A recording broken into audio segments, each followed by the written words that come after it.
Levi Trumbull reporting. Alright guys, I'm going to tell you how today's story ends first.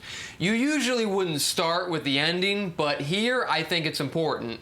The moral of this story is that you can't keep a lid on it.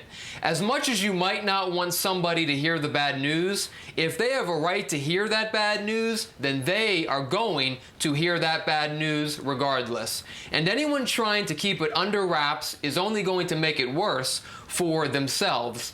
Case in point, I now want to introduce you to the Frederick County Sheriff's Office. They are a full-service law enforcement agency here in Maryland, and as such, they keep business records during the normal course of business hours for public inspection, which are subject to Maryland public information requests and Maryland subpoenas seeking records. Now, body camera footage is considered public record, as many of you know, and is subject to information requests and Maryland subpoenas. You can even see it right here on the Frederick County Sheriff's Office website. They lay out the process for ordering such public records, including body camera. I am going to show you a document now on the screen. This is a Maryland subpoena issued by a woman in Washington County, which was received by the custodian of records for the Frederick County Sheriff's Office. The subpoena requests body camera footage from a June 17, 2023 incident where the issuer of the subpoena believes that the body camera footage in question will support her case against her ex-husband. She wants this body camera footage for potential use at her trial. At this point, it is unclear as to what specifically is on the body camera footage because we have not seen it yet. But we do know it relates back to the former co-owner of Dan's Restaurant and Tap House. Now, if you're the sheriff's office, there are either two things that you can do.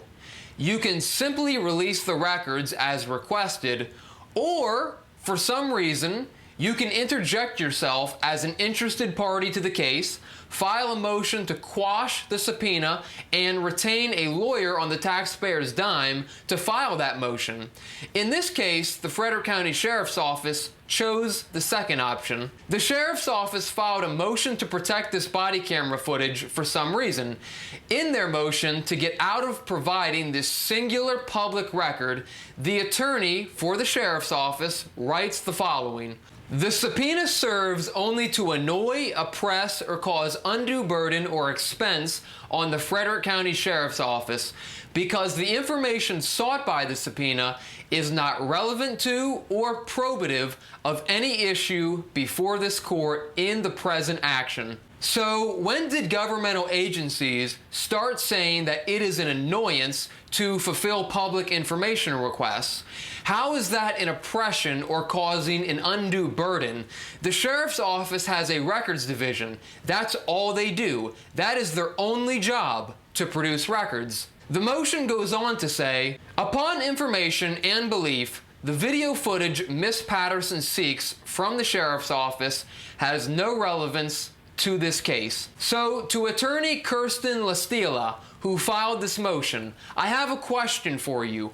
How do you know what's relevant to this case or not? How could you possibly know? When did the government agencies that hold public records start deciding what is relevant and what is not relevant? But there is more to this story than just that, because multiple people have actually filed Freedom of Information requests seeking this particular June 17th, 2023 body camera footage. And guess what? The Sheriff's Office? Yeah, they don't want to produce it. Which leads me to my next set of questions. Why would the Sheriff's Office put in more work to not release this body camera footage than they would have put in just to release it? Is this body camera footage going to have evidence of impropriety on it by the Sheriff's Office? What was said or done on this body camera? One can only wonder. So, back to where we first began. If people have the right to know, people are going to know. And if you try to keep them from knowing, it is only going to make it 10 times worse, and the story is only going to get 10 times bigger. And it's going to make heroes out of the people who call your bluff. That principle has always been true. So now the question ultimately becomes the following. What day will the Frederick County Sheriff's Office turn over this body camera footage, and how much force will be required to make them do that? Because trust me when I tell you, one way or another, it's gonna happen.